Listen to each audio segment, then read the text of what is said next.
President Trump started out by praising Fox and Friends as the best and most highly rated political morning show before unloading on its rivals. At MSNBC, he tweeted, "Morning Psycho Joe, who helped get me elected in 2016 by having me on free all the time, has nosedived. Too angry, dumb, and sick. A really bad show with low ratings." Joe Scarborough seemed to revel in the free publicity. He called me dumb and sick. Well, talked really about our poor ratings, and I think this is like the second or third year in a row that we've had record ratings. They just keep going up more and more, and we thank the president for drawing everybody's attention to it. As for CNN, Trump said the network was a ratings disaster, and it rewarded Chris Cuomo with a now unsuccessful prime time slot, despite his massive failure in the morning, only on CNN. Cuomo used his third-place ratings to make a point. the struggle is real. We see the need to grow and do even better, and we bust our bottoms to do just that. I argue that the president should consider his own criticism. Why? He is mired in the mud of minority approval. Joining us now from Los Angeles, Anthony Scaramucci, the former White House communications chief and an informal Trump advisor. Welcome. And this question: what does the president gain by beating up on Morning Psycho Joe, which he claims never to watch, and other than allowing Scarborough and his team to kind of clap back and have some fun at the president's expense? Well, I think you saw it last night, Howie. I mean, there was a vivid contrast. He's got a record-breaking crowd out in Green Bay, and then you've got a lot of people looking to fill their seats at the White House Correspondents' Dinner. And so he's in a full-blown war with the media, and I think they played into his hands in many ways. And so I think actually the president's winning that war. I mean, the Mueller report, some of the stuff inside it is actually sour, but the top-line headline is very good for the president, and most of the American people have moved on. So him tweaking the media like that, I think it drives them into further hysteria, which he plays very well to the base. You know, okay, I talked to the president. Let me jump in. Okay, you say you talked to the president. Go ahead. No, I talked to the president on Easter Sunday, and you know, his thing is he's going to move very, very hard on the base. And the quote from the president was, "The independents and the moderates will take care of themselves," meaning that the economy is very strong. The policies that he's put in place are working. They're very good common sense policies for the American people. And so his attitude is full bore on the base, and he'll win the re-election by galvanizing those people, plus some of the moderates and independents. Right. So but the strategy does seem to be working. Let me jump in here. When he personalizes it, Morning Psycho Joe going after Cuomo, when he calls Paul Krugman, New York Times columnist who does not like him, stupid, but the guy's a Nobel Prize winner, and when he tweets this, Anthony, when the New York Times will have to get down on their knees and beg for forgiveness. Beg for forgiveness. Are you suggesting that he is doing this as a political tactic because his base loves it? Well, I think it's a combination of things. I think it's counterpunching, which he's done for 45 years. I think it was a successful political tactic in 2016, and so I think he's doubling down on that strategy for 2020.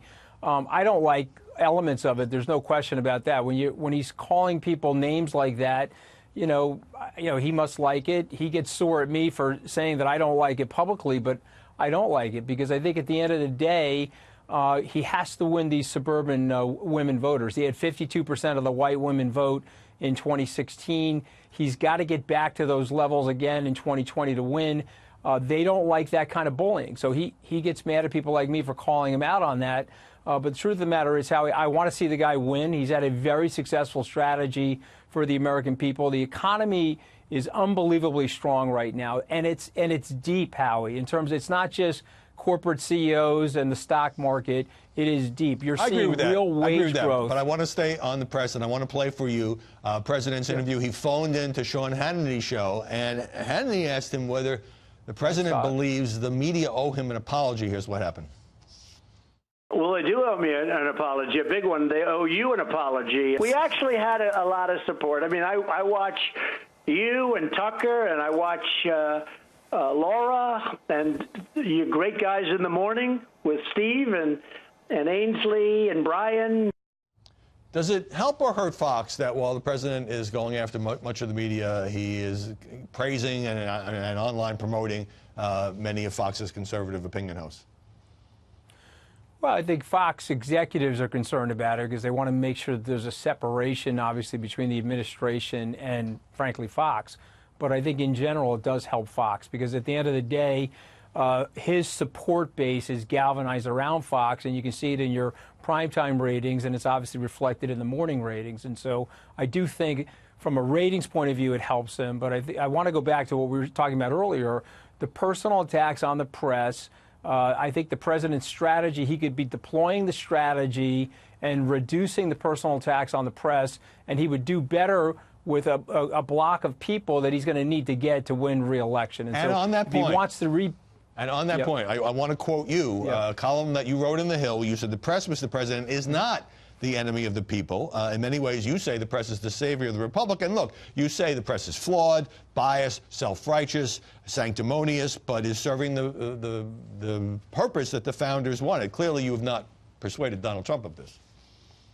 No, and no one's going to persuade him, to be honest. But listen, I mean, I've been roiled in the press, lit up on late night comedy. I think I've got pretty good standing to say that the press is not the enemy of the people.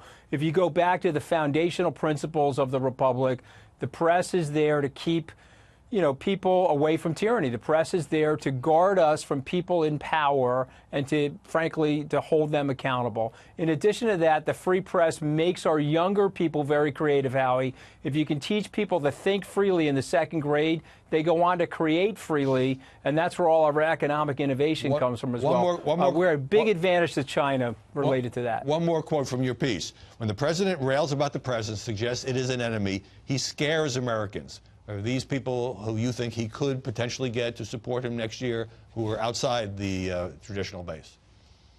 Yeah, I don't think he needs to go that far. I mean, look, last night symbolically was a great night for the president. You've got the nerd prom, nerd to the 26th power, and a lot of vacant seats, and he's got a packed house in Green Bay, Wisconsin. So the president is winning. I would argue with the press to change strategies a little bit on the president. They're not going to apologize to him, but the president is an old-fashioned guy. He feels like that there's been too much bias against him, and if they toned it down a little bit, I think they could bridge the impasse. I think you could get him to come back to the White House Correspondents' Dinner, although he's never gone to one as president. I was there with him and Bill Shine, 3 or 4 years ago at one of the Fox tables. But here, if they calm it down, they can rebuild that relationship with the president, and I think that would be a good thing for the president as he's going into 2020. I would agree with you, but I probably disagree with. My concern is he would probably disagree with all that, by the way. Yeah, he probably would. And my concern is that both sides are so dug in what's become this war of words that it's difficult to change at this point. But always great to hear your viewpoint. Mooch, thanks very much. Great to see you. Appreciate it. Thanks.